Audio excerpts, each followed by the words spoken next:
And we're very lucky and very blessed to have with us here this evening Bhikkuni Upeka, a real live Bhikkhuni. See, they exist. It's not just something from ancient stories. Yeah, not just like Bhikkhunis are not like leprechauns or something like that. When I was learned Buddhism in Thailand, we would recite every fortnight we recite the Patimokkha, the list of the rules for the monks. And before the recitation, of course the actual Patimokkha rules themselves, the ancient Pali text, but before we recite that, we'd recite an introduction, a modern Thai introduction, and it says that that normally one of the duties of the monks is to teach the bhikkhunis if necessary, and it's said that there's no need to do that because the bhikkhunis don't exist anymore. Yeah, so this is what we recited: Bhikkhuni tasang nati tai nati. There's no reason to do that because they don't exist anymore. So they're wrong. They do exist. Yeah. So. I'm sure all of you would know a little bit about what a bhikkhuni is and about the issues involved with bhikkhunis and stuff. Did everyone have some familiarity with the background? Yeah? A little bit? So I wanted this evening to be more of an informal discussion about the topic of bhikkhunis and bhikkhuni ordination and so on, because I'm sure many of you may have questions about it. And for myself, I've written 2 or 3 books, I can't even remember how many now, about bhikkhunis, and how many essays and articles and conferences and seminars and discussions and everything, as well as developing a monastery which supports bhikkhunis to live and practice, where I Upeka stayed for the last 2 years. So I've done so much work in the field, I can't remember anymore. Okay. So I want to know. I don't want to sort of sit here and go over very basic things that you all know, yeah. And nor do I want to kind of speak above your head and talk about very technical, historical things and so on that you might not be interested in. So if you can let me know as we go along what kinds of things that you're curious about, what kinds of things you maybe had doubts about. Sometimes in this field, in talking about bhikkhunis, because there's a lot of misinformation around and a lot of very confused ideas, which is very unfortunate. So a lot of people have these kind of strange ideas about bhikkhunis and what bhikkhuni ordination means and all of these kinds of things. So we need to try to dispel some of these and try to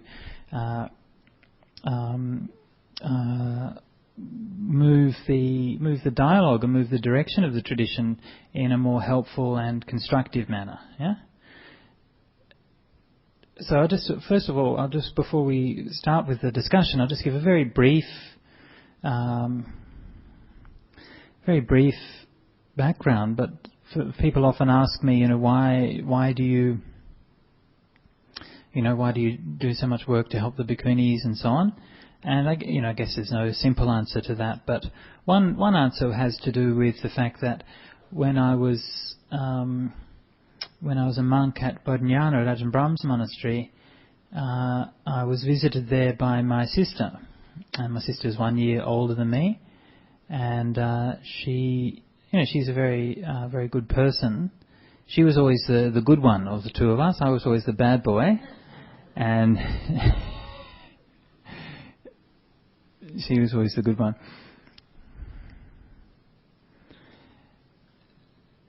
And we were talking one time, and she said, just very quietly, and she said, I for myself, I don't know if I could ever really commit myself to any particular religion because none of them give women a fair go. And it was really, to me, that was a really, really kind of struck home for me, because I know my sister so well, and I know that she's really such a good person, and she really could benefit from and would really be a wonderful person to find a spiritual path that really suited her. And I couldn't say anything about it. I couldn't argue. I couldn't say no. Buddhism does give women a fair go because, well, it doesn't. Certainly Theravada Buddhism. That's a reality. And so I couldn't, what can I say? Yeah. And so I thought that this is very sad, that we live in a world where my sister feels that she can't take up a spiritual path that might be of great benefit for her, maybe great benefit for others, because of these cultural and historical forces. So this is just one little event, but this is one of the reasons why I started to think about this issue and started to look into it. And of course, when you start to look at the question of bhikkhunis, you come up against many,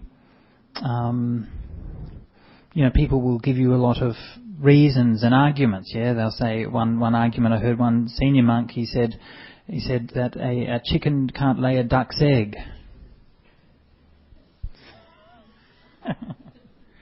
Chicken can't lay a duck's egg. What he meant was that in contemporary Buddhism, in the world today, that the only bhikkhunis around, according to his point of view, were the Mahayana bhikkhunis. Yeah, and so from the Theravadan point of view, Theravadans are ducks and Mahayanas are chickens, and you can't give a chicken can't give birth to a duck. And that's the way that he was thinking about it. Yeah. But what was very interesting, this was at a Sangha gathering in Australia, and we had representatives from all the different Buddhist traditions there, yeah? And from the Tibetan and Chinese and Vietnamese and Thai and Sri Lankan, and actually in that tradition, everybody there, all of the monks and nuns, all supported the Bhikkhuni ordination, except for one of the Thai monks who was there. Everybody else, the Sri Lankans, the Burmese, everybody else supported the Bhikkhuni ordination. And what was interesting about it is this monk was saying that, you got chickens and ducks, i.e. Theravada and Mahayana. I don't know which one's which, but anyway. But when you had one Vietnamese monk there talking, and the Vietnamese monk, when he was talking about himself and his Vinaya tradition and his background, he identified himself, not as Mahayana, but he identified himself as Dharmagupta. That was the word that he used. Of course, Dharmagupta is one of the 18 early schools of Buddhism. So have you heard about the 18 early schools of Buddhism? Huh? You don't know about the 18 early schools? Oh, there you go. Well, there's a topic. Come back to that in a minute. And when the Tibetan monk was talking, he identified himself as Mula Sarvastivada, which is his Vinaya tradition. And again, this is one of the 18 early schools of Buddhism. So they identified themselves in terms of their Vinaya lineage, their monastic lineage, as coming from these early schools of Buddhism, whereas that one particular Theravadan monk was saying, they're Mahayanists. You can see these different points of view from their own internal perception. They didn't see themselves as monks, as Mahayanists. Okay, so there's this important difference here that when we talk about Mahayana actually is not a monastic tradition as such, and it never has been. Mahayana is some texts, philosophies, meditations, devotional practices, all of these kinds of things is what we call Mahayana. But the Mahayana Buddhist tradition has always been founded on the monastic lineages from early Buddhism. It was like that in India and in ancient times, and when it went to China and Tibet and so on, that's how it was always. So that they would keep the same monastic traditions, but they would just, they would study some different sutras or do different kinds of chanting or some different kinds of practices and so on. When Buddhism went to these different countries, to China and Tibet and Vietnam and so on, of course Buddhism always adapts to the local culture. Yeah? And the reality, of course, is that when you go from India to, say, Sri Lanka, right, it doesn't have to adapt all that much, because Sri Lankan culture is very similar to Indian culture. When they went from India to Tibet, or India to China or Japan, of course they had to adapt much more. The culture is completely different, the climate's completely different, the language is completely different. So that there's a degree of adaptation which the Sangha came to which actually took a long time to develop. And so these days we're used to seeing, say, the Chinese Mahayana bhikkhus and bhikkhunis with distinctive kind of robes and various kinds of practices, and some aspects of the lifestyle are a little bit different. So, for example, they might eat in the afternoon, whereas in the Theravada they usually don't. But these things all have a history about them. So often from a Theravadan point of view you think, oh well, Theravada monks tend to think, oh they're not really keeping Vinaya because they eat in the afternoon. Yeah, but actually they don't understand the whole history behind it.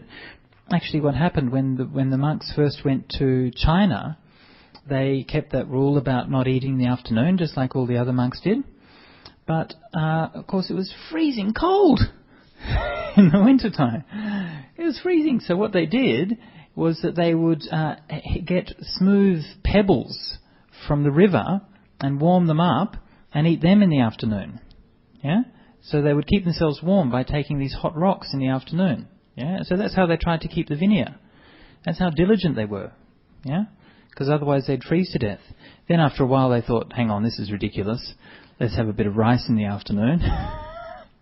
So that's how they developed that custom, and it's similar in Tibet. And of course, that's how it is in the beginning, but of course after many, many hundreds of years it becomes part of the culture and they don't think twice about it. But even now today, many, many monastics in Taiwan, in Korea, in Tibet and so on, they see that now conditions are changing again, and so they're looking at the way they keep these rules and they're adapting them again. For example, a couple of years ago, I was at a conference in Hamburg where with the Dalai Lama, and we actually had lunch together with the Dalai Lama.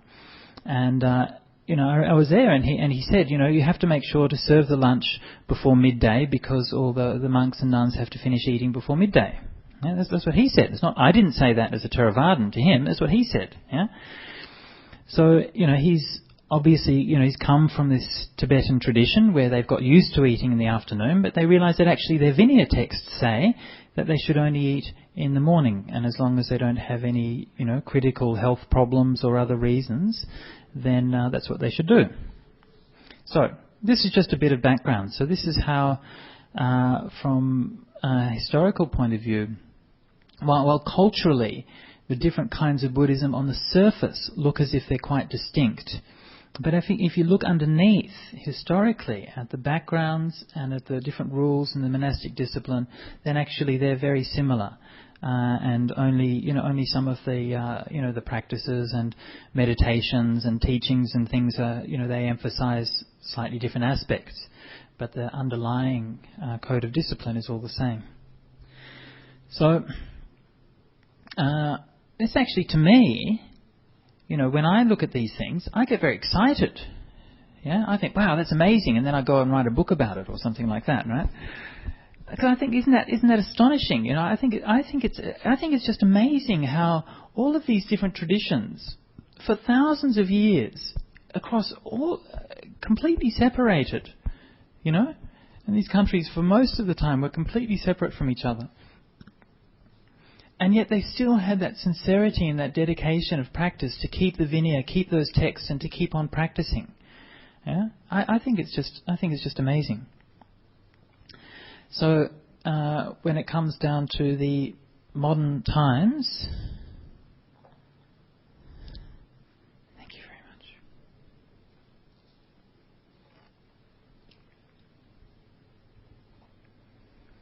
much. And we've wanted to try to find, we have this task which every generation of Buddhists faces, and that task is how do we understand and apply the Dhamma and Vinaya as best as we possibly could here and now, right? And that question has been faced and has been answered in thousands of different ways by Buddhists in all different lands for the last 2,500 years. We all had the same question. How do we understand and apply the teachings of the Buddha as best as we possibly can here and now, in these conditions, in this place? Yeah? Every generation of Buddhists in every country faces the same question. And every generation comes up with a slightly different answer. Yeah? That's what a Buddhist tradition is. A Buddhist tradition is a living, evolving heritage of the responses of different people to try to find a way of living the Dhamma as best they can in that time and that place. That's what a tradition is. And it's very important to understand this, because often what I've found when I'm talking about bhikkhunis is that people say, oh, you can't have bhikkhunis because it's the tradition. Well, no, it's not the tradition. The tradition is not something which is fixed and static and stays the same always. The tradition is something which has been living, which has been evolving, which has been changing down through the ages. Yeah? And the tradition which we've inherited has been a tradition which is adapted to a particular set of circumstances. It worked in that time and that place. But those circumstances have changed. The world that we're living in has changed. Yeah? Even some of these details that I was talking about now, for example, that the detail that the monastic traditions of the different schools is basically the same, that wasn't known a generation ago, or 2 generations ago. Yeah? Nobody knew that. The research hadn't been done. People hadn't read the texts. They hadn't done the work to be able to find that out. And it's taken a few generations for people to do this. Again, this came up when we were talking with the Dalai Lama, and he said that, I think it was in the 60s or something like that he actually asked one of his monks to go to Bangkok and to live and study in Bangkok with the Thai monks, and to study their Vinaya and discipline and so on, and to see whether it was compatible with the Tibetan one. And so they did that, and he came back and said, yes, it's basically the same. Yeah? So that research was done. Before that, they didn't know. And so each generation, we have to answer this question. And the knowledge we have changes, the situation we have changes. So I'm not really impressed when people say, this is the tradition. The other thing that people often don't realise is that the tradition, certainly the Theravadan tradition, is a much more flexible thing than we often realise. We sort of, we get Theravadan tradition, you go down to the Thai temple or something like that, and you think it's always been like that. That's what Thai Buddhism is. Thai Buddhism isn't like that. Thai Buddhism's changed massively in the last 100 years, not to speak of before that. We know, for example, that there were bhikkhunis in Sri Lanka for more than well over 1,000 years. Yeah, it was well documented. In Thailand and Burma, people assume that there never were bhikkhunis, but actually the oldest record of the first mission ever to that region, which was called, in the old text, was called Suvarnabhumi. And we don't quite know where Suvarnabhumi is. These days it's an airport in Bangkok, right? So that's easy. But we don't quite know where it was in those days. And the Thais, of course, say it was Thailand, and the Burmese say it was Burma. And the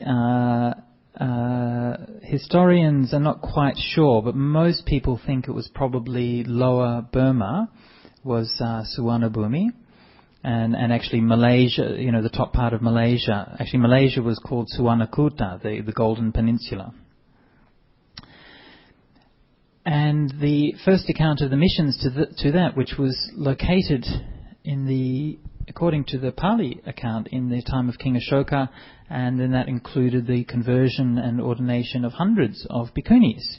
Yeah? So that's the very first account of Buddhism in the region, and it was bhikkhunis were an intrinsic part of that. Down through the years, there is various bits of evidence for the survival of Bhikkhuni Sangha in Burma and Thailand. There's no connected or detailed history, but there's a reference on an inscription here, or a remark in a traveller's diary there, or a painting on a mural in a temple wall, or something like that, which seems to depict bhikkhunis. So one of the most interesting ones was about 1830 or something like that, so quite recent. There was a royal decree in Burma which actually referred to both bhikkhus and bhikkhunis. Yeah? So that's a serious piece of evidence. Yeah? It's a royal decree from the early 19th century in Burma which referred to bhikkhunis as quite normal. Yeah, it was just as ordinary every day. It was just a regulation on the governance of the Sangha, and it just mentioned both bhikkhus and bhikkhunis it's applied to. So there's good reason to think that bhikkhunis have actually been a part of that tradition, at least in some times and places. And it's not, as far as I'm aware, having looked at the history as much as I can, it's not until 1928 that you find in Thailand a ruling banning giving bhikkhuni ordination. So there's a ruling by the Sangharaja there, which was actually given under very terrible and very sad circumstances, which I won't go into the background of that. But there was that ruling then. But I'm not aware of any ruling before 1928 saying that you can't do bhikkhuni ordination. So, that's the tradition. So people say, Thai tradition is you can't have bhikkhunis. Well, no, it's not that clear. The history doesn't tell such a black and white story. History tells a much more nuanced story. And in Thailand today, of course, there are many bhikkhunis. Bhikkhuni Dhammananda, the most famous one in central Thailand. But many others. I think there's about probably 30 or so bhikkhunis in Thailand these days. And of course many samaneris and so on as well. And they basically get on with their lives and their practice. They're not accepted within official Thai Buddhism, but then I don't know if they particularly want to be. It means they're not under anyone's control. Yeah. And legally in Thailand, the central Thai authorities cannot, by definition, have any control over bhikkhunis. This is something that most people don't understand, because the Thai Sangha Act, which is the Act of Parliament which governs the Sangha in Thailand, defines the Sangha as the bhikkhus and novices. Yeah? So it makes no mention of bhikkhunis, and so all of the institutions of Thai Buddhism actually have no jurisdiction over bhikkhunis whatsoever. And so this is why when Ajahn Brahm and the community of Bodhinyana in 2009, we performed the bhikkhuni ordination, the Thai Sangha made no response whatsoever. The Mahathera Samakom, the governing council, made no response, and to this day they haven't said a single word about it. And this is the reason, because they have no jurisdiction. And as far as the ruling against doing bhikkhuni ordination goes, that ruling was made in 1928, and it's never been tested ever since. It's never actually been legally applied, and the only test of that came in 2003 with the Thai Senate Select Committee, and they discussed. They appointed a committee in the Thai Senate to discuss bhikkhuni ordination and the ordination for women, and they recommended in favour of introducing bhikkhuni ordination, and they said that the 1928 ruling was unconstitutional. Yeah? Because it contradicted two principles of the Thai constitution. One was the equality for women, and the other was the freedom to practice religion in accordance with your conscience. So they decided this 1928 ruling contradicted both of those principles, which I think it's fairly obvious that that's quite correct. It obviously does contradict those things, and as such it's unconstitutional and it does not stand. So of course that was just the ruling of the Senate, okay? So the Senate can't, that's just an advisory thing. The Senate can't tell the Sangha what to do or what not to do. And so the Sangha has pretty much let the matter, the mainstream Sangha in Thailand pretty much kind of lets the matter just drift along without making any particular decisions about it. So after quite a few years of talking about these things, discussing them, trying to bring them up and raise them with various monks and so on, and not really getting very far. And I make no secret of it. I'm very disappointed with the monks, especially with the Western monks in my own tradition, the Wat Pah Pong tradition of Ajahn Chah, because I've tried to raise this issue again and again and simply got nowhere, got no response. And so eventually you just kind of give up. Yeah, what can I do? So this is a couple of years ago we decided to do, or Ajahn Brahm decided to do the ordination on the request of the 4 nuns in Perth who had been keeping the 10 precept for many years. And so he decided to perform that Bhikkhuni ordination, and of course I was very honoured to be able to take part in that. So that was the first Theravadan Bhikkhuni ordination in Australia, and the first Bhikkhuni ordination in the forest tradition anywhere in the world. Yeah. So of course many Bhikkhuni ordinations, Theravadan ones previously, mainly in Sri Lanka. I understand that these days there's about 1,000 Bhikkhunis in Sri Lanka, and by all accounts the Bhikkhuni community is thriving there and very well supported. They still sort of lack official recognition, I think, in certain quarters, but it begins to look a bit silly after a while when you have 1,000 Bhikkhunis there and you're sort of saying, well, they don't exist. But, one of the things that I think we need to come back to is that there's a number of issues which are really important. One is the very simple question of human rights, is that it's a basic human right for all people to practice their religion in accordance with their conscience. Yeah? It's basic human right. Now, if somebody doesn't like Bhikkhunis or whatever, well, that's fine. You don't like them. Good on you. But there's got nothing to do with the fact that if somebody wants to take Bhikkhuni ordination, then that's their right, okay? And this is a basic human right. The second point that's important to remember is that this taking Bhikkhuni ordination is not done. It's not done to annoy people. Yeah, so a lot of people seem to think that we did this Bhikkhuni ordination at them. Right? We did it as a way of hurting them or anything. No, we did it as a way of supporting these women in their spiritual aspiration, because they asked for Bhikkhuni ordination, and we said, yes, we're pleased to give you this, because it is the training which the Buddha laid down to support the higher spiritual aspirations for women. Okay? This is what the Buddha laid down. Yeah? And so if women want to request that for their own spiritual practice, then I believe it's our duty to support that. And actually that's not just my belief, that's actually in the Vinaya. And in the Pali Vinaya, there's several passages where it says, for example, that if the Bhikkhunis are holding a Bhikkhuni ordination and they request the assistance of the bhikkhus, it actually says that the bhikkhus should go, it's their duty to go to assist, even if they're not asked to assist. Yeah? How much more so if they're actually asked. Yeah? So that's a direct quote from the Pali Vinaya, and it's repeated in several passages. So the bhikkhus actually have a duty, according to Vinaya, to support the Bhikkhuni ordination. So this is, so these are some of the reasons, because it's a basic human right, because it's the way that the Buddha way of training the Buddha laid down to support for women to practice to realize Dhamma. But in addition, the Bhikkhuni ordination has a broader social significance, and this I think is also very important. I have one of our good friends who's a Bhikkhuni, also called Dhammananda, but her name, she's Vietnamese Bhikkhuni, but Vietnamese Dhammananda. But she's also a Theravadan Bhikkhuni. She's from Vietnam, and she used to practice there for many years, and she used to work with the women's group there and so on. And she found out something that was a very disturbing fact, because they found that the slave traders would come from Thailand to abduct the young girls from the villages and take them back to Thailand to put into the brothels. So these are girls of like 12, 13, 14 years old.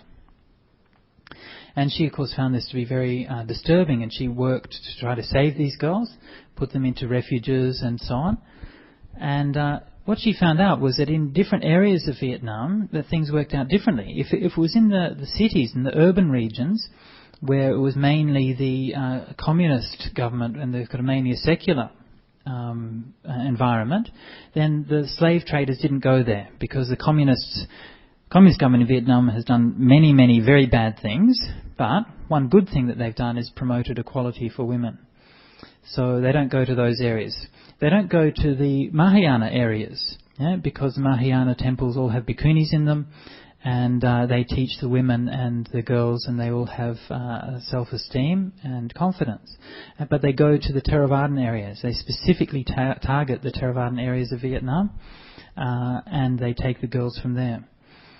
And when she went to the temple to tell the monks about this and inform them and say, this is happening in your village, right? Down there, those people who offer you dana every day, they're coming, and those girls from that family that you know have been taken and sold into slavery in the brothels in Bangkok. Please do something about it. Then the monks, she asked, they said, sorry, we can't say anything because it's their karma. It's their karma. This is what they said. And this is not the only time that I've heard this. I've heard this many times, that people say these kinds of things. So having bhikkhunis in the Sangha and having bhikkhunis in the Buddhist culture will have a major, major impact on the society at large, far beyond just the individual impact of having a few nuns in one place or the other. And that impact will happen automatically. Some nuns will choose to work in social fields and actually, actively do that. Others won't be socially active. They may be more meditative or studying, but still that impact will be felt. There'll be a role model. There'll be somebody to look up for. Yeah? Who do these girls look up for now? Yeah? Who do they get to idolize? Yeah? The young girls in the villages. Yeah? Who's their role model? Lady Gaga? Yeah? It's serious. That's who they have as their role model. Yeah, but they don't have any spiritual women who they can look to. The boys do. The boys can see, there's the monks walking, and they're very peaceful and they're very serene, and maybe one day I could be a monk, and so they can look up to that. But the girls, they don't. They haven't got that. And so this, I'm very convinced will have a major impact in countries like Thailand, where the domestic violence against women is rife, where the sex industry is, as you know, is one of the worst in the world, where there's a lot of slavery of young girls and so on. All of these very, very terrible things. And I have no doubt that with a strong and healthy Bhikkhuni Sangha, that a lot of these kinds of issues would be greatly helped. Yeah? In fact, I think that's the only way that will actually address these things in a country like Thailand. If you travel around Thailand through the villages and so on, I was there as a monk for many years, and I can't remember how many times, I'm trying to think in my head, 1, 2, 3, 4, 5 times off the top of my head when people offered me a monastery. Okay? Oh, Bhante, please come and stay in our village. We have a lovely temple there, lots of buildings, but there's no monks. Yeah?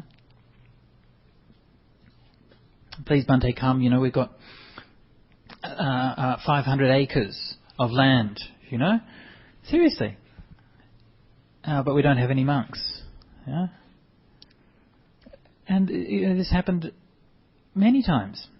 And that's how it is when you go around Thailand. Yeah? A lot of empty monasteries. Yeah? And it's quite natural. That Thailand's been a very fast developing country, and the young guys all used to go to the monastery to ordain because, well, that was the only way they could get out of working on the rice paddies all day.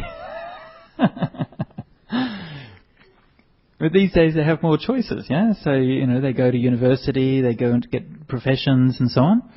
And it's natural. That happens everywhere, yeah. And we'll see it happening. I think it's already happening in Sri Lanka, but with the ending of the war, and Sri Lanka development will accelerate, and we'll see that happening in Sri Lanka a lot more as well.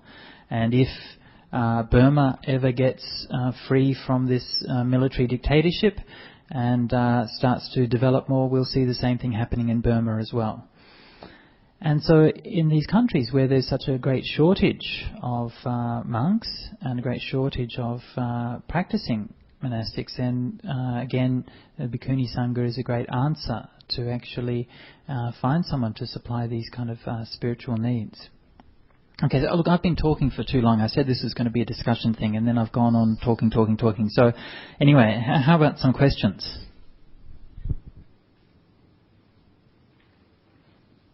Yeah, maybe we get we've got a radio mic here, so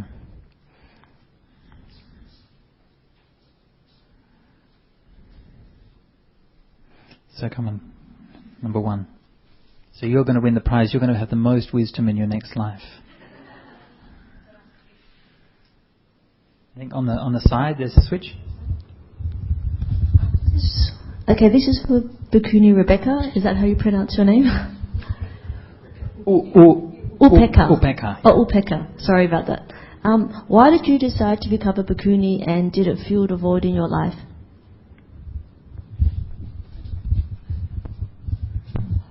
Well, to cut a long story short, it was mainly because of the many inequalities that I saw in life. I was actually educated in a convent school. I was a volunteer in churches and all that, but I just thought that there were just too much inequalities in life, and I was actually looking for an answer. And it so happened that one day one of our family members actually brought me a little booklet on Buddhism, and I thought that, wow, this is the answer I was looking for, that everyone is, answerable to what, one has done.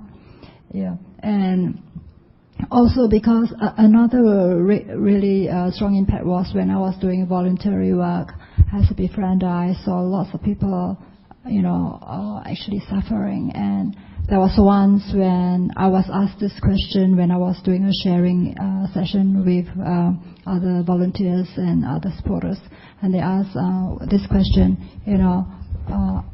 do you really think that you are helping those people? And I told them, no, I could only give them comfort for that very particular moment or that day that I was spending with them. But if I really want to help them, I think that teaching them the Dhamma to get out of samsara is the best way to help them. And of course, other factors were things like, seeing my friends losing their children, when they were so young. And all these things actually help contribute towards, telling me that things are really impermanent and there's just too much suffering, and that I'm not even, the owner of my children or anybody. So all these things actually help me to decide that I really want to tread the path of the Buddha and, help myself as well as to help others to get out of suffering once and for all. And the only way was to become a Bhikkhuni. Yeah, but I became a Bhikkhuni in the Mahayana tradition first, because at that time I didn't know about Theravada Bhikkhunis. Yeah. Yes, I was ordained in Taiwan as a Mahayana nun, and I remained as a Mahayana nun for 5 years before I thought of learning more about Vinaya and all that, because I found that my direction was not fulfilled as a Mahayana nun. I just didn't want to wear the robe and just live an ordinary life. I started to search for Vinaya and Dhamma and meditation practice, and ended up in Santi. Maybe just a curious question. How many of the ladies here think of becoming a nun? I know there are some here. But maybe just a show of hand. Don't be shy. Sajin? Okay. We had a young woman here that aspired to be a nun. Any of you wanted to be a nun or something like that, or just curious? Okay, never mind. Kim, next, you want to ask some questions, right? Yes. Bhante, I must confess, I'm interested in this issue when it came out, and I was upset that there was all the incidences, because it didn't gel with the compassion that I felt that what we were being taught. But my confession is I didn't go and follow up and read a lot of the to's and fro's, and it was a little bit too much to read, wasn't it? And I just put it to that there could be cultural influences that made senior monks decide in the way that they did. I don't know. So I guess if you do not mind to give some of the pros and cons, if that's okay, about the issue. I've just sort of parked it one side, but I do feel that, hey, there's something out there that doesn't gel with what the teaching says. Sure. Look, and I agree, and I think it's very hard. And look, it's important to voice that, and it's important to be honest about that in public, because what I've found is that a lot of people have the same question, yeah, and a lot of people think, hey, I came to Buddhism to learn how to love people more and how to be more open and how to be more compassionate. How come suddenly we're finding all of these very kind of narrow and rigid ways of thinking, yeah? And I think it's a very valid question, and I'll be honest, it's one that I've struggled with for many years, and which I continue to struggle with, yeah? We've still had more incidents in recent weeks. These things, it's not over yet. People still saying these things. We've had one monk who's formerly at Ajahn Brahm's monastery has now written saying, he used to get Ajahn Brahm's talks emailed to him. So now he can't get the talks emailed to him because he's staying in a branch monastery of Wat Pah Pong, and they can't have any contact with Ajahn Brahm. Yeah? There? And monks have been told, you can't go and stay at this monastery because you're one of Ajahn Brahm's monks, so you can't stay here.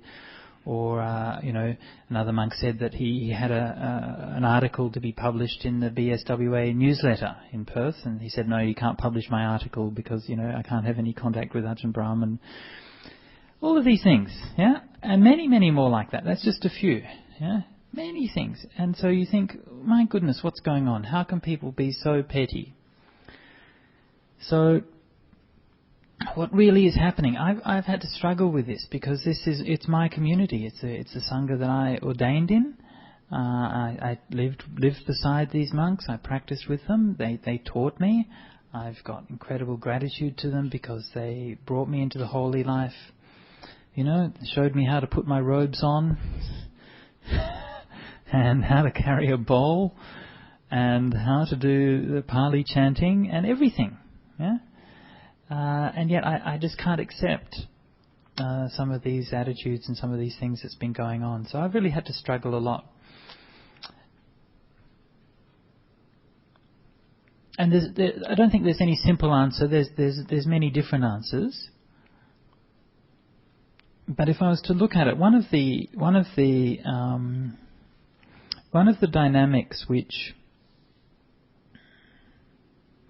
has been very apparent and which most people are surprised by is that it's very often the Western monks, the Western Ajahns, who've been the most opposed to Bhikkhuni ordination.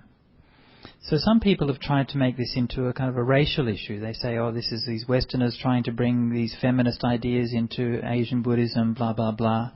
Yeah? And so we get these kinds of criticism. We try to say, well, actually, the Buddha was an Asian.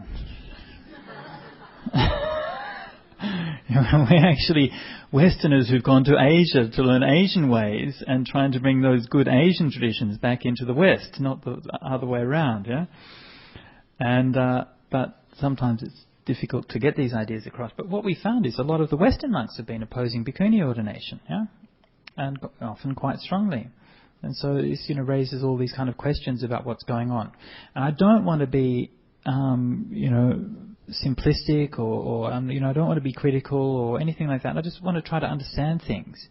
One of the things which is going on, which, I know from my experience at Wat Nanachat and from other monasteries around, is this. When, as Westerners, we come to, say, to Thailand, to the forest tradition, or to Buddhism generally, yeah, we often have this there's this kind of golden glow about everything, right? It's this kind of, sometimes they call it Orientalism, right? It's this kind of idea that kind of Westerners have, is that they can kind of project this idea that the East is the home of these wonderful, pure spiritual traditions, and everybody who lives in the Orient is kind of floating above the earth and doing profound meditations and all of these things. I mean, that's an exaggeration, but you know the idea. Yeah, this is a kind of stereotype which Westerners have had for a long time about the so-called mystic Orient. And there's a kind of hangover of this kind of attitude for a lot of us when, most of us as young men, like myself, who are disillusioned and disappointed with what life in the West has to offer. We can't believe in and accept the spiritual answers which our traditions give to us, right? We've rejected Christianity.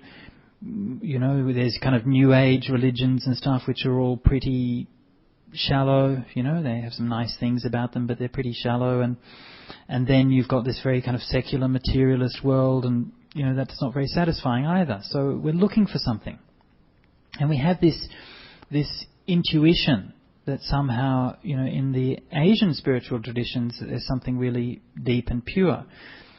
And it's interesting if you look at the history. So, for example, in the 60s, most of the Westerners who felt like that went to India and practiced Hinduism. Yeah. But very soon that actually shifted, and I think one of the main reasons was because of the caste system. Yeah, because it soon became obvious that Hinduism was really bound up with this caste system, and of course it was something that people from the West couldn't accept. And so then from the 70s onwards, the focus shifted very much to Buddhism, where it remains today. And so this is why there's this strong interest in Buddhism. And so we come, and when we arrive at the monasteries, like everything is just so wonderful, yeah. And we get there, it's like, wow, it's amazing, These people are so virtuous, yeah. They're so content, yeah. We've come from this world, everyone's seeking after these material things, and finally, it's like an Eden, it's like a paradise, yeah, where everyone is just so careful and mindful and just content with just very little, and we can do these meditations, and we really experience it. We really feel, we really know that these things work. Yeah, and this is my experience. Yeah, it's a very powerful thing. And so, because you're so transfixed by this glow, by this radiance of all the things genuinely which are so good about the tradition, you tend to not notice the shadow side, the dark side. Yeah, and everything has its shadow. Yeah, everything has its shadow, and Buddhism has its shadow. And fortunately, the shadows of Buddhism I don't think are quite as dark as the shadows of some other religions, but which will remain nameless. But it still has a shadow side, and particularly the treatment of women is one of those things. Yeah, and so as a man going to that monastery, I'm having to let go of so many things: my conditioning, my culture, my language, all of these things I'm having to let go of, and I'm having to subject myself to a radically different environment in so many ways, yeah? And so there's this very fast and very radical shifting of personality and having to adapt to so many things. And so while you're in this process of adapting, the fact that women are completely marginalised and sidelined is just one more thing to adapt to, yeah? Among so many other things, yeah. So this is one thing. The other thing, of course, is that for young monks when they come along, is dealing with sexual desire. Of course, is a big part of becoming a monk, yeah, and being able to let go of that. So it's actually, you can see it's actually helpful to be in a monastery where you're very secluded for a period of time. So individually, for the monks themselves, it's not an actual problem, yeah. But of course, what's lacking is any kind of compassion, yeah.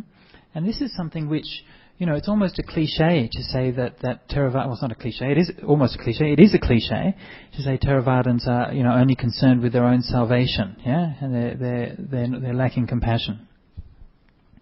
But, I have to say that this is the case much more than it should be. And within the monks' communities, everything's very inward looking, yeah? And if you listen to the conversations which go on among the monks, it's all talking about this monk or that monk and so on and so forth. It's always concerned within its own little sphere, yeah? And so, again, psychologically, you can understand why, because the monks want to, they need to build up this sense of who they are. We've completely left behind our old self, who we were in the past. It's been completely left behind, and we need to build up this sense of self-esteem, this sense of self-worth, this sense of knowing who we are, finding connection and relationship within this community of monks.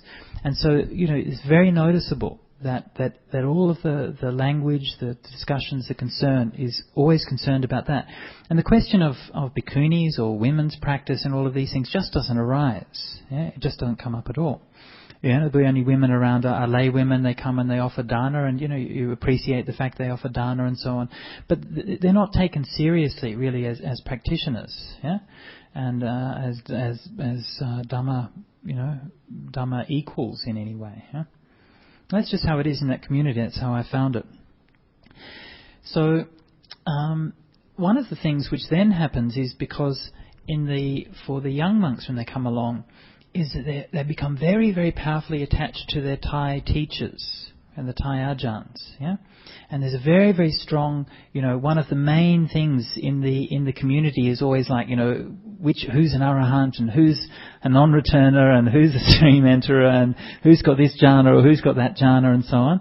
Of course, nobody really knows, but it doesn't stop you from gossiping about it, right? And so people have a lot of faith in their teachers, yeah. And of course, that's a good thing. Yeah, it's very inspiring, and many of the teachers are very inspiring, and many of them probably do have these stages of enlightenment and so on. Yeah, so I'm not being skeptical about this at all. It's a wonderful thing, and it's people see again because we've lost so much from coming from the Western background. So I'm talking here about Western psychology. So for yourselves, maybe a little bit different from the cultural background. But from the West, we've lost so much. And we don't have any conception of like our own really authentic spiritual tradition. It just doesn't exist in the West anymore. The last really authentic Western spiritual tradition was probably in Russia in the mid-19th century, and they had an ascetic contemplative tradition there. But since then, there's been nothing. So we find, actually, it is possible to have these really pure, realized beings, yeah, who actually exist on the earth, and we can be with, and we can learn from. So this is a very, very powerful kind of thing. But underneath it all, there's also a lot of projection going on, a lot of idealization. This golden glow is covering everything, so that it's not enough that somebody be a wise teacher, but that everything that comes out of their mouth has to be some kind of great pearl of wisdom. Yeah, and I've heard this said even by the Thai Ajahns themselves. I'll just give you one example. And we had one monk visiting Bodhinyana, and he was a monk who has a good reputation for meditation, and people say that he can, he's got various psychic powers and he can read people's minds and so on. And he was there, and one of the monks, a German monk, wanted to go and ask him questions. And this German monk is a very kind of funny fellow, but is highly intelligent, very, very intellectual, with kind of classic German intellectuals, kind of thick glasses, and always kind of used to have his head buried in books all day long, and so on. And he used to literally write lists of hundreds of Dhamma questions and post them around the world to Bhante Gunaratana or Bhante Tanisaro or someone and ask these questions of all these monks. And so he comes up to this Thai monk, with his kind of notebook and his kind of thick glasses and his lists of questions. And finally, thinking he can, wondering whether he can ask questions. And so this Thai monk was talking through an interpreter, and he sort of remarked, I can see, you're someone who, you're a very intelligent person, yeah? And that's actually the Thai word that they use is panya, yeah, which means wisdom. But actually in Thai, panya just means intelligent, yeah? It doesn't necessarily mean you have spiritual wisdom or anything. So I can see that you're obviously an intelligent guy, yeah? And he translated that, and then when this monk said, he said, really, what, did you see something? And he immediately assumed, that he'd seen something special. Wow, it must be. And the Thai monk said, no, I was just making a comment, this is just part. And I've heard actually the Thai monk say this actually quite a few times, that sometimes they're just passing a casual remark, and people take what they're saying very seriously. So there's this kind of relationship where the Western monks get used to this relationship of being in awe, and this aura around what the Thai monks are, who they are, what they say and what they do. And in that kind of relationship, it becomes impossible to question them. And I think this is one of the key points. It becomes impossible to seriously question it. and these kind of difficulties don't get translated from the Western monks to the Thai monks. They get internalized and kept within the Western community, and the Thai monks don't know about it. Yeah, and so if you asked about a lot of these issues around bhikkhunis and so on, the Thai monks, you know, and especially in the Ajahn Chah tradition and so on, wouldn't know anything about it. You know, most of the Ajahns would never have seen a bhikkhuni in their life. They would never have read the Bhikkhuni Vinaya. They would never have, any notion about bhikkhunis or whatever, except for what they've heard from other monks. And the whole international dialogue, the revival of bhikkhunis in Sri Lanka, the research that's been done by modern scholars, all of these kinds of things is known to some degree within the Western monks, but they internalize it, and it doesn't get translated, and it doesn't get doesn't get through. So this is why, like, Ajahn Brahm made some attempt to do this. You know, he had the Bhikkhu Bodhi did his book on Bhikkhuni ordination a few years ago, and Ajahn Brahm organised for that to be translated into Thai and published and distributed and so on. So, you know, he made attempts, but, you know, it's only one little thing. Yeah, you can't change a culture like that. So anyway, this is kind of one of the reasons, I think, which is underlying some of the problems which we've had. Yeah. So this is why I think that some of the misunderstandings have come from. You know, like for Ajahn Brahm and myself, you know, we want to be in a relationship with other monks where we can discuss things, and to me that's a mature relationship. It's like a relationship of brothers, that we can sit and we can talk and we can disagree with each other, and that's how a dialogue happens. Whereas for most of the monks, it seems you can only be most of the monks in the Ajahn Chah tradition specifically, you can only be in a subservient relationship. So you can only accept what someone above you says, and you can't question it ever. Yeah. So another question. Yep. Okay. I was just going to say that in the past I wanted to be a nun, like immediately kind of thing, but now I'm just like letting it go with the flow and things like that. So I'm still okay. Yeah. So I was going to ask a question about the monastic tradition, because take for example, like maybe for meals, the nuns have to walk behind the monks to get their meals. Am I correct? Or well, that depends on. There's no rule in the Vinaya about that, so that depends on the policy in a particular monastery. Okay. So at Santi Monastery, we have the policy that we just take our meals according to seniority, regardless of whether you're a monk or a nun. Okay. Yeah. So for example, the monasteries that have this kind of tradition that the nun has to walk behind the monk. So what do you think that, like, because some of the nuns that enter into the monastics, they might be struggling with it, like, oh, why do we have to walk behind the monks and things like that? But then it's also an opportunity for them to, like, learn about about non-self and things like that. So do you think it's okay, like, okay, they can have it that way, such that the nuns can also overcome it and learn from it, or you think like it's okay, we can also change the tradition such that according to seniority, so that it will kind of show the lay people more that women can look up to the nuns and things like that. Sure, yeah. Look, I think that, again, to come back to this idea of tradition as it's really lived, the reality is that every tradition is different, and there is no one tradition. And I lived in Thailand for 6 years, and I've visited many monasteries, and at no two monasteries did they ever do everything exactly the same. That's the reality. So the way that the world will go is that in different places they'll have different policies. Personally, I think it's best to be as equal and as fair as possible. But I also think that it's best to focus on the things that are most important. Right? If people are going to be really hung up about who goes first in the line at the food and stuff like that, it's like, oh, come on, guys, you'll all get something to eat at the end of the day.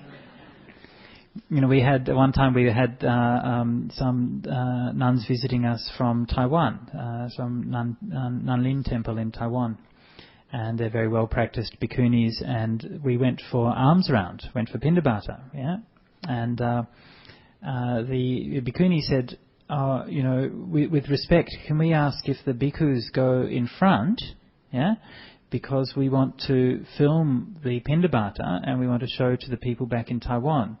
And they'll be a bit shocked if they see because the nun who was there, the abbess, was actually very senior. She's much senior to me. So I wanted to put her in the front. So they said, oh, well, in Taiwan they'll be shocked to see me walking in front of a bhikkhu. And so, with respect, they asked if they could do it like that. And so I considered it and I said, well, I respect that tradition, but you're in Australia now, So can I ask that you respect this? And in Australia, people will be shocked if they see, the women having to walk behind all the time, So can I ask that we walk in terms of seniority, but when we finished, we can rearrange ourselves, put the monks in front, and then you can film that and show it back in Taiwan. So that's what we did, So, these things, they shouldn't be a problem. It's just etiquette. It's, when you're laying out the dinner table and you're told, should you put the knives to the right of the forks or to the left? These kinds of things. It shouldn't be something for people to get, very, upset about. And we should try to just deal that with dignity and respect. Hello, that's Ajahn. What are the other kind of counter arguments to Bhikkhuni ordination you faced, and what was your response to it? Because was there, for example, was there a strong mindset of using this argument where I've heard that it was Buddha actually commented that if he were to allow bhikkhunis into the Sangha, the Dharma would go into decline a lot sooner. And I've heard it's been debunked, but do you come across this counter argument a lot? And what other arguments do you come across? With the ordination that we did in Perth in 2009, we kind of expected. We were actually a bit surprised. We expected more in terms of sort of Vinaya or scriptural-based arguments against what we had done. And we took quite a bit of care to do things as best as possible to avoid that possibility. Practically speaking, in my experience, I've found that those kinds of arguments, they kind of more hang around in the background. That people don't tend to make them explicit so much. They don't, in my experience, but they kind of contribute unconsciously to the climate around Bhikkhuni ordination. But they're not used explicitly as arguments. The actual explicit arguments that were used for at the time we did the ordinations in Perth were primarily arguments based on the legality of doing Bhikkhuni ordination under Thai law. This was the if you look at the actual decisions made by Wat Pah Pong is the head monastery Ajahn Chah established. So they have meetings every year now. About 2005, I think, or 2006 was the first time that Bhikkhuni ordination was addressed, and it was very briefly mentioned, and it just said that Bhikkhuni ordination should not be performed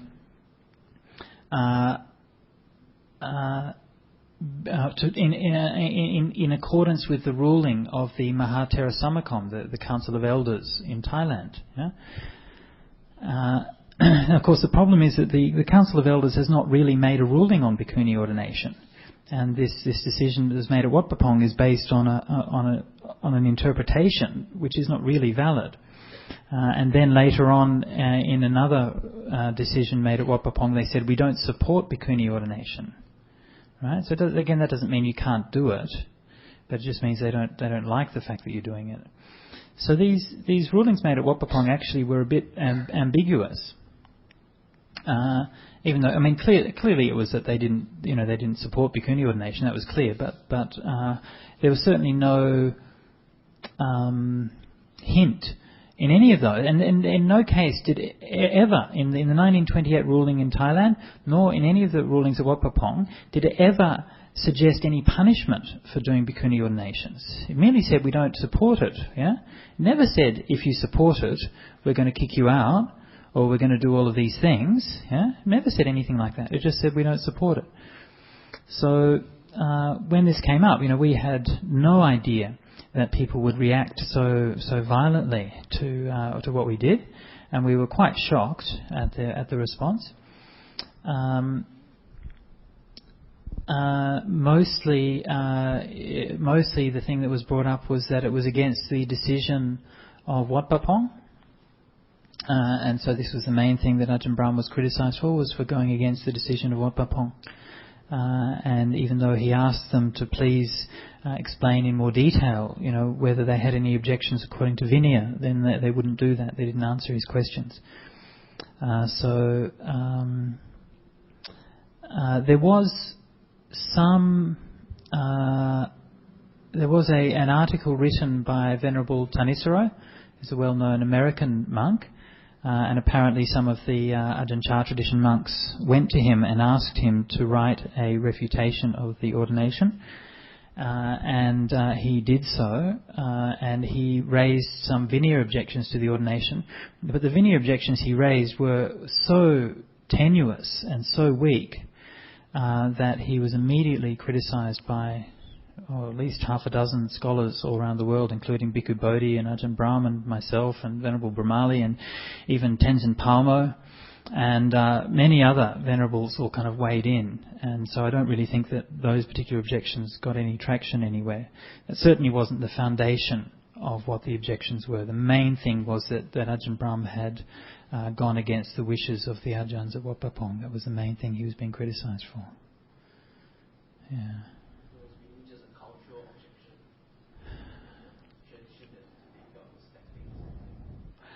Yeah.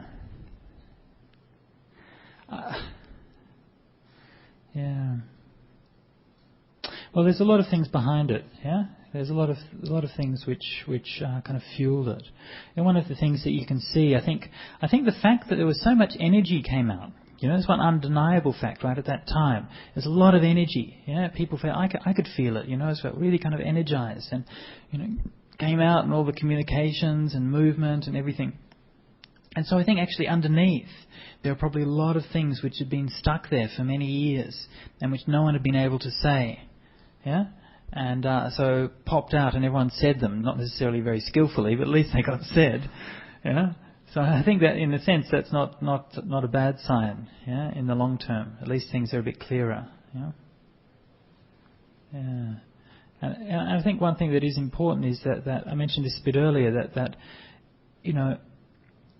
so many people have felt confused and alone, yeah, because they've seen these things happening and they've just been, I can't understand, why is it like this?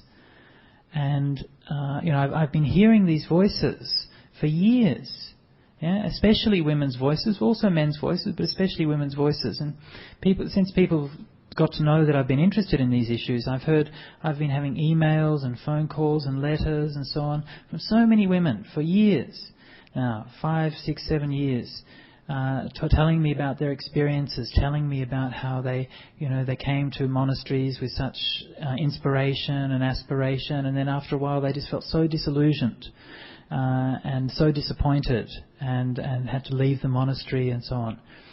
And if you hear these letters once or twice, you maybe think somebody's just complaining or whinging or something, but when you hear it so many times, and when you get to know some of the people and you realise actually they're not complainers, they're not whingers, they've got a genuine point to make. So I think it's good actually that things are now out in the open. At least we got an idea of where we stand. Ajahn, just want to get my history right. The forest tradition is set up by Ajahn Chah, and it is part of the Theravada Buddhism, right? So this Bhikkuni ordination is actually being opposed by the forest tradition monks or the forest tradition Ajahns rather than Theravada on its whole. Is that right? That's almost right, yeah. The only thing is that the forest tradition is actually much broader than the Ajahn Chah tradition as such. Okay, so the forest tradition is actually an ancient tradition of Buddhism from the Buddha's time, and each country has its own forest tradition. Yeah, Sri Lanka has its forest tradition, Burma has its forest tradition, even like Vietnam and so on have their forest tradition. And in Thailand, the modern forest tradition mainly stems from Ajahn Mun. And he was the great reformer and founder. There was a forest tradition before Ajahn Mun, but the modern forest tradition mainly stems from him. And his followers mainly are in what they call the Dhammayut Nikaya. Okay, so the Dhammayut sect of Buddhism in Thailand. Okay.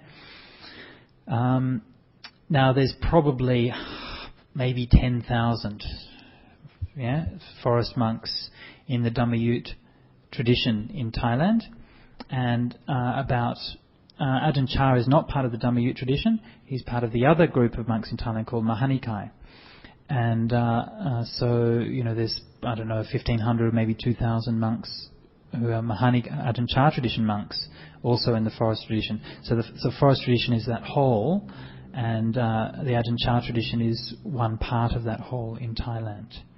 Yeah. So the Bhikkhuni ordination is basically opposed by the forest tradition. It's not Theravada on its whole. By the Ajahn Chah tradition. By the Ajahn Chah tradition. The rest of the forest tradition hasn't made any pronouncement on it, as far as I'm aware. Thank you. Yeah. So it's only a small circle. And even you say it's the Ajahn Chah tradition. Well, it's actually only a few monks who are making the decisions. Yeah. Most of the time, if you hang around in the monks' communities, honestly, most of the time, most of the monks are like, oh yeah, okay. And it's actually only a few who call the shots. Yeah, and everyone else sort of goes along with it. Yeah. So it's a bit in this case, it's a bit unfortunate. Yeah. Okay. After 12 years, right? Is it right? That's right, yeah. So I have a feeling, I think there may be some people having the fear, the bhikshunis will be multiplying, because these 4 bhikshunis can ordain somebody after 12 years, right? Yeah. That's right, they'll be taking over soon. Yeah. Now, in Thailand, you still don't get full bhikshunis, right? They do, yeah. They have about 30 bhikkhunis now in Thailand. That means with full ordination? That's right, yeah. Then who are the bhikshus who ordained them? Most of the time they went to Sri Lanka to take ordination. I think in 1 or 2 occasions they've actually had bhikkhuni ordination in Thailand. I'm not sure about that, but certainly most of them went to Sri Lanka. Yeah. Otherwise, if they don't have the full bhikshuni ordination, they have to remain as 10 preceptors, right? That's right, yeah. But the point you make is a very good one, is that the bhikkhunis then ordain their own students, and so this is in a sense this is where the women's community, as intended by the Buddha, is autonomous. Yeah, the bhikkhunis ordain other bhikkhunis. They run their own communities, and the Vinaya is constructed. The Vinaya is always called the Ubhato Vinaya, the twofold Vinaya. So Theravada likes to think of itself as a Vinaya tradition, but actually they're only practicing half the Vinaya. Yeah, they're only practicing the monks' Vinaya. There's a twofold Vinaya.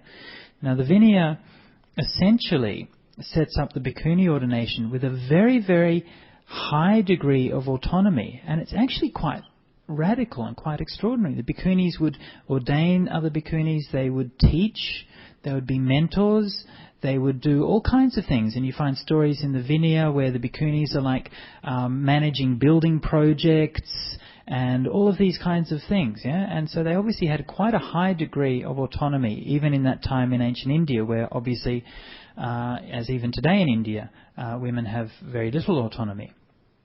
So there are a few points in the Vinaya where the bhikkhu and bhikkhuni community come together for certain key junctures, like performing ordinations and various things like that. And so they provide points of contact between the bhikkhu and bhikkhuni sangha. But for the most part, the bhikkhunis are able to operate with a large degree of autonomy. So this, I think you're quite right, is one of the fears, is that if the bhikkhunis can ordain themselves and run their own communities, that they'll be out of the control of the monks, yeah. And who knows what you're going to have with all these out of control bhikkhunis rampaging around the place? Oh, who knows what they might be doing? Meditating and helping people and teaching Dhamma could just get completely out of control. But one of the things that I know, and I've heard this directly, is that the Thai monks look to say what's happening in Taiwan. And they say, if you have bhikkhunis around, look what's happening in Taiwan. There's 4 times as many nuns as there are monks. Yeah? Imagine what could happen here in Thailand if we had 4 times as many nuns as monks. Yeah. So this definitely is one of the fears they have.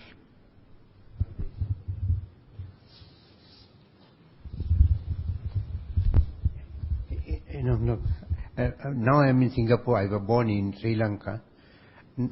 Now the families have become smaller, 2 in a family.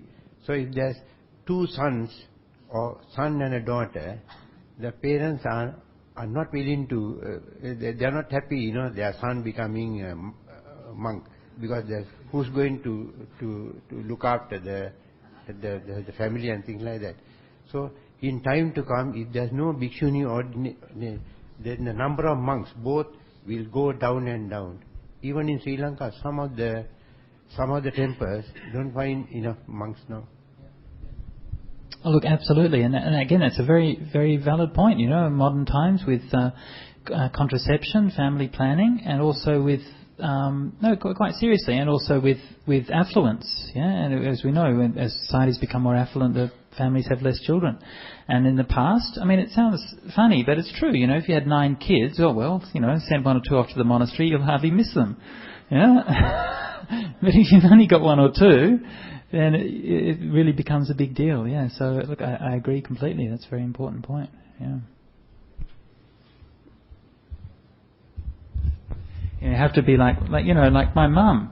See, my mum's more Buddhist than most Buddhists are, and I hear all these people in Singapore, and they say, oh yeah, I wanted to become a monk, but my mum wouldn't let me, and blah blah blah. But when I wanted to become a monk, my mum was living in Laos, and she was teaching English there, and I went to see her to ask her permission to ordain, and so I went to see her, and I said, do I have your permission to seek ordination? And she said she gave her permission, and she said that her Lao friends were so happy for her, and they told her that now you're definitely going to go to heaven. And they told her that and she said now because she's got 2 children, and my daughter can look after her in this life, and I'll look after her in the next one. So she had very, very good understanding of it, much better than most of the Buddhists. Yeah.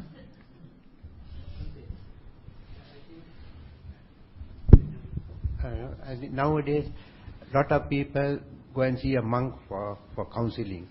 I have a feeling, if there are bhikshunis, the ladies are more free to discuss their problems. That's true. Yeah, and definitely, and and again, this is another concern which I've heard raised among the bhikkhus.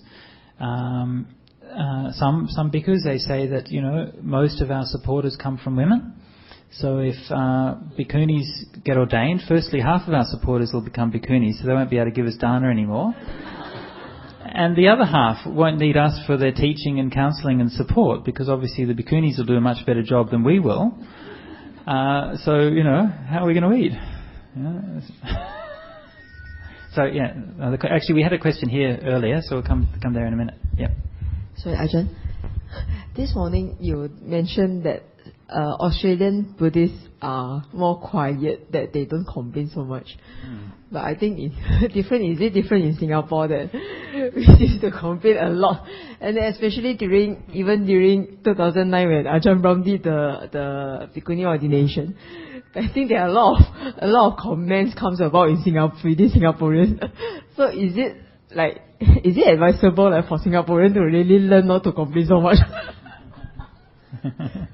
I don't know. I don't know if I think it was the comment was Australian Buddhists don't complain much compared to other Australians. Yeah, so maybe that was the comment rather than that they. I don't know whether Australian Buddhists complain more or less than Singaporean Buddhists. That would be a matter for a sociological study. We'd have to do a survey of that. Yeah. But look, in those kinds of things, I mean, yes, some people will complain and there'll be a lot of negativity and criticism, but it's important, those things, shouldn't be taken too seriously, but they need to be allowed. It needs to be okay to voice legitimate complaints, because it was a matter of legitimate and very serious concern for all of us. So it's important that we don't just dismiss some of it may be just complaining and whinging and not so important, but it's important that people feel that they can voice if they have important concerns. Yeah. So another question we had? Good day, Ajahn. In Thailand, do you think there is already more than enough of temple and meditation center? And second, why there are so many senior monks or so would like to build temple or monastery of their own if they have already got so many temples in Thailand? Yeah, that's a very good question. I'm not quite sure. I think there's probably too many temples in Thailand. I don't know about meditation centres though. Yeah, probably not. Probably could do with a few more meditation centres. But the temples, there's certainly a lot of them. And look, I would agree. I think that often it becomes just something to do or something. That's the done thing. Is build a big temple and make a nice hall and all of these kinds of things. And I would like to see. This was one of the things. And I think this is something also we forget. Is that when we talk about the forest tradition, Ajahn Man and Ajahn Chah, is that they were radicals, they were reformists, they weren't traditionalists. Ajahn Chah and Ajahn Man didn't come along and say, here we are in Thailand, we have to do everything just as everybody else in Thailand does. Quite on the contrary. They came out and they actually threw out large parts of conventional Thai Buddhism, including that part about like building lots of big monasteries and fancy buildings and all of these kinds of things. And if you go to traditional forest monasteries, you'll find everything very, very simple. Yeah, just simple wooden buildings, simple sala. And, you don't necessarily see that these days because a lot of the forest monasteries are actually much more developed even than the city monasteries.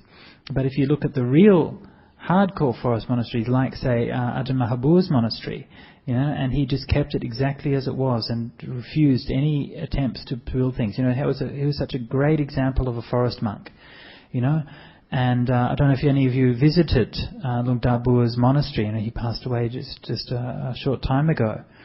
But it's just astonishing, He was just, everything was still dirt paths, simple, wooden kutis, a wooden sala, not very big. Everyone having to crowd in and fit in, and no electricity. So simple. He kept everything.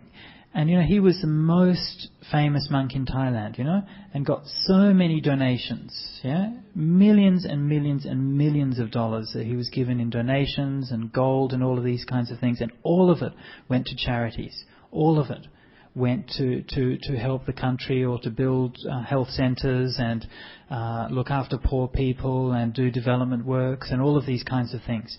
And nothing went to build a big fancy monastery. And so to me that's the ideal of a forest monk. That's how they should do. Ajahn, just now one brother mentioned about this. It's actually about the foundation of the Bhikkuni in the Buddha's time. I think we all know that at first the Buddha rejected 2 times when Nanda asked for Mahaprajapati Goswami to become a Bhikkhuni. The reason is that if we have a Bhikkhuni Sangha, then the teaching or the sasana will get into half in the length of the time. I don't quite understand why the Buddha said this. Is it because probably the Buddha see the future and said the impact of it? Or what does it actually mean? I don't quite understand. Why the women in the Bhikkhuni Sangha can have that kind of impact? Well, exactly. I think, you've raised a very good point, and I agree with you. I also don't understand, and I think that it doesn't make any sense. Yeah. One thing, it's important to consider is one of the things I'm a bit of a textual scholar. All right, it's one of the things that I do. It's a kind of hobby, and when you do sort of text scholarship seriously, one of the things that you notice is that very often when people read these kinds of passages, they just kind of pick them up out of context and without any reference to anything else, and just kind of read it in a very, very literal, a very matter-of-fact way. This is just describing a bunch of events that happened, and you read it like you'd read an article in the newspaper telling you what happened in the Parliament yesterday. Yeah, but it's not like that at all. Of course, it's a 2,500-year-old text, a religious scripture, and we have to be humble and honest and realize that we don't really know exactly what happened. Right? So when we're trying to interpret these things, especially when things are problematic, we should look into a broader context. We should try and see, how does this relate to other things that are said elsewhere? For example, when the Buddha spoke about what are the factors for the decline of Buddhism, right? This is something which is actually addressed in many suttas, not just one place. Yeah. So if you just read that one sutta, you think, the Buddha said that bhikkhunis are going to end Buddhism. Actually, the Buddha said, and you think, wow, these bhikkhunis, they must be really tough. I don't know what they're going to do. They're going to go around with machine guns and shoot all the monks. I don't know. How are they going to bring about the ending of Buddhism? But if you look right across the suttas, in many different places, it discusses the ending of Buddhism. And it never says anything like that. It always says things which are very sensible. And basically it says that when people are no longer practicing properly and when the Dhamma is no longer flourishing, that's why it will come to an end.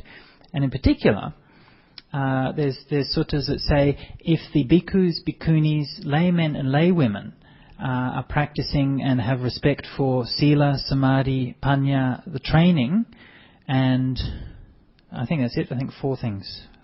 Sila, samadhi, panya and the training, then Buddhism will thrive. So in that passage, the Buddha is saying that actually if there's a well-practicing bhikkhuni order, it's one of the factors for the long-lasting of Buddhism, right?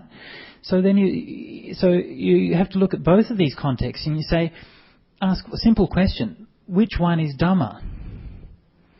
Right? Which one is actually Dhamma? Yeah? Which one is got that ring of authenticity and truth to it that sounds like this is something that the Buddha would say? And so, of course, to me, it's obvious. Yeah, this is the kind of thing the Buddha said all the time. Yeah, if the Sangha is practicing well, this is what leads to the long lasting of Buddhism. And to say that the entry of women is like a disease, this is what it says in the text, and it's glossed over. We don't like to pay attention to it because it's too hard to look at. Yeah. And remember, this is the Buddha's stepmother who's come up to ask for ordination. She's like 70 years old or something like this. And she's just walked from Kapilavatthu down to Vesali, yeah? And she's begging with tears in her eyes that she wants to ordain because all she wants to do is practice to realize Nibbana. And the Buddha says, if she comes into the Sangha, it's like a disease which is going to destroy Buddhism. It's like the disease called red rot, which rots the sugarcane. It's like the disease called white bones that will destroy the wheat crop. It's like a flood that will destroy all of Buddhism. You've got to think, this is weird, right? If my mum came to me and said, I want to become a nun, right? And I said to her, if you come and join this monastery, it's like a disease, yeah? What would you think of me? You'd think, oh, good, he's a bit strange, isn't he? Yeah? I mean, even if I didn't want her to join, surely I could find a more kind way to do it rather than using this kind of language. Yeah? So this is when we hear these kinds of things, then what we're actually hearing is this unconscious projection, these fears, which are actually coming through in the text. It's not a recorded remark that the Buddha actually said. It's a projection, somehow, some unconscious fears and prejudices which are held within the Buddhist community, which find expression in that text. So my personal belief is that this story of Mahapajapati is not actually the story of the foundation of the Bhikkhuni order at all. I believe that it's the story of Mahapajapati's attempt to become a nun, and the tension that is in the text is a remnant or originated in personal difficulties with Mahapajapati herself. Okay? And to give this again some context, right? If you look at the Buddha and his family, many of the Buddha's family members were very problematic when they joined the Sangha. Yeah? We know about Devadatta, the Buddha's cousin, and there was many others. Upananda, the Sakyan, he joined the Sangha and he was always kind of asking lay people, give me some robes, give me this, give me that, and annoyed everybody. There was Channa, the Buddha's charioteer, who had to have the punishment put on him when the Buddha was dying. There was the barber, Upali the barber, who asked that he ordained after all the other monks. The other monks asked if they could ordain Upali the barber first, so that they could bow down to him to reduce, and it's what the text literally says, is to reduce our Sakyan pride. Yeah? And so in the Buddhist tradition, the pride of the Sakyans is notorious. Yeah? They're very proud people. And so I think what's going on here is that Mahapajapati is like one of the royal ladies of the Sakyans, and her son is the Buddha, right? Yeah, so you think how much pride she must have in the Buddha personally. There's one episode where she comes along and she wants to offer some robes to the Buddha. And she says, please, accept these robes. Again, this is a very interesting story because, of course, what do you do? Like if I'm a monk, if someone offers me some robes, what do I do? Well, you accept them kindly. If you need the robes yourself, then you take them. If you don't, then you share them with the Sangha. Yeah? But this is the only time this happened. She offers the robes, and the only time ever in the whole Pali Canon, and the Buddha says, no, don't offer the robes to me, offer the robes to the Sangha. Yeah? And again, she wants to offer them to the Buddha personally. And he says, no, don't offer them to me, offer them to the Sangha. So if we ask psychologically what's happening here, then I think it's pretty clear. Mahapajapati feels that strong attachment to the Buddha. It's her son. Yeah, it's very natural.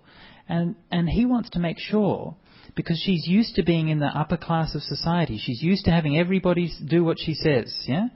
And she's got that pride. She wants to make sure that the Buddha wants to make sure that his stepmother, respects the Sangha. Yeah? And so this is why he deflects it in that way. And I think it's the same thing at the request for ordination. The Buddha is actually concerned that when Mahapajapati joins the Sangha, that she'll have a lot of pride and she'll be very difficult to deal with. And so he wants to make sure from the beginning that she understands that she has to pay respects to the Sangha and be one of the Sangha, not somebody who's somebody special. And so I think originally that story was about Mahapajapati's entry to the Sangha.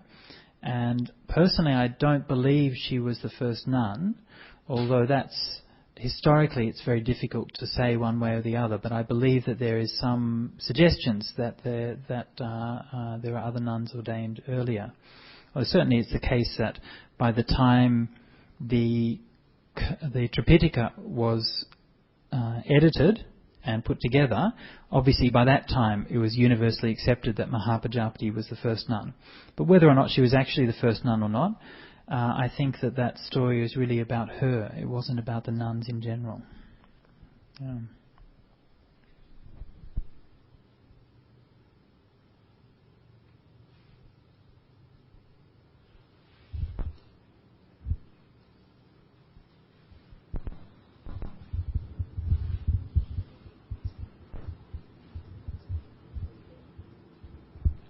So maybe Ajahn, moving forward, what do you think should a layperson do? I mean, we understand the history, we supported Yep. Bhikkuni ordination. Then moving forward, what is your advice to us? What should we do? And you should go to Ayurveda and ask her whether she's establishing a Bhikkhuni monastery, and ask how you can help her. Yeah, no, seriously, and for Ayah and the other Ayahs, many places around the world, in Australia, Sri Lanka, America, Germany, Indonesia, and people are setting up these monasteries, and they do have a difficult time. They have a hard time. So, reach out to them, make your support known, and then see what you can do to help. Maybe you'd like to share with us, Venerable? Thank you, Bante. I needed that. Well, it is true that the Theravada sisters really need help. I think that's the reason why I chose to stay in the brown robes and didn't want to go back to the grey robes. The main purpose was that if I can do something to help build more monastery, or even one more, because from the feedback that we were getting before I came back to Singapore, I was actually discussing with Buddhist Sujato that there are some monastics as well as lay people. Actually, there were so many people who were actually coming over to Santi to try to see whether there's any chance of ordination. And I also have observed that those who actually went over to Burma or Sri Lanka and all that, some of them actually became very sick due to climatic differences or diet differences and all those things. So it was actually quite a sad thing to see that, some of them have to drop out sometimes because of sickness and all that. So the decision actually was, if we can actually work together to hopefully establish another forest monastery in Australia. I mean, Brian White of the Buddhist Council of New South Wales actually contacted me, and he himself mentioned that he hopes to see it happen in Australia itself. And if it happens in Australia, then we can cater to all the Westerners from all parts of the world. There are many people actually nowadays. Many people are coming forward, the Westerners, and they are very young and sincere. Many of them wanting to become bhikkhus and bhikkhunis. So the plan now is actually to try to either locate more. Actually, I hope to go to Sri Lanka too, because some Sri Lankans in Australia, in Sydney, those who have visited Santi, they have also, recommended certain places in Sri Lanka. I hope that I can visit there too. So it will take quite a while, but it will be good, in times of needs. Anyone who can support in whatever way you can, it will be very helpful. Yeah, and right now, I think right now what we're trying to do is to establish another monastery which is similar to what Santi is doing, because I think Santi and Dhammasara in Perth, these two places actually are training bhikkhunis with the support of the bhikkhus, and from what I can see, much in line with what we see in the suttas according to the Buddha's recommendations. It's very pure. The Vinaya is very strictly followed. The dual sangha are actually respecting each other, as they say, giving autonomy and all those things. So we hope that there is another similar forest monastery built up in this area, even if it's in Sri Lanka, because we have got feedback from the laity that, there are, as one of the devotees was mentioning just now, that there are just so many monasteries in the whole world, but there are so few that actually accommodate the fourfold assembly, so few that actually practice the Vinaya and do meditation, or meditators given the proper support and all that. All these are lacking. So if somebody has a monastery or even a piece of forest land to offer, of course we'll be very, very appreciative of that. It will help to save a lot of effort on our part, and then we can, establish it quicker. We hope that proper training systems and all that will be introduced and all that, and all the forest monasteries in Australia can work together, complement each other, and train future monks and nuns and hopefully we can see more Aryans in this world. Hopefully even Arahants. We will know, right? So we really do need your help, and I think our sisters, our Bhikkhuni sisters in America now, that they are all coming together to also create this awareness about the plight of the Bhikkhunis worldwide. So we hope that, as nuns, being females ourselves, we really would like to do our part to help all our sisters. Yeah. It was only when I went to Santi that I realized that, as a Mahayana nun, we really had it so simple and easy. As long as we have a pure intention to become a nun, we have lots of places in Taiwan to go for training, to go for ordination, and then you just get the recognition immediately. You don't even have to worry about anything. You get all the support there. But it was only in Santi that I realized, oh my goodness, the Theravada sisters are really, really facing a lot of difficulties, and there was quite sad and painful. So I thought that, as females, and also being a Bhikkhuni myself, I thought that together with other monks like Ajahn and Buddhist Sujato, they are actually supporting the Bhikkhunis. So with their help, we hope that, more can be done for the females. We will know whether one of you may want to be a nun in the future, in the early near future, or even, your daughters or sisters or whoever. So we hope that we can create a conducive place for them to be properly trained. So hopefully all of you will be able to help us when the time comes. Thank you. Thank you. Yeah. Keep us posted. I think definitely we will have to spread the words around. Any more questions? Brother, sister, I think we find all the answer today. Okay, if not, maybe we should just close the session. But let's say sadhu, sadhu, sadhu 3 times. Sadhu, sadhu, sadhu.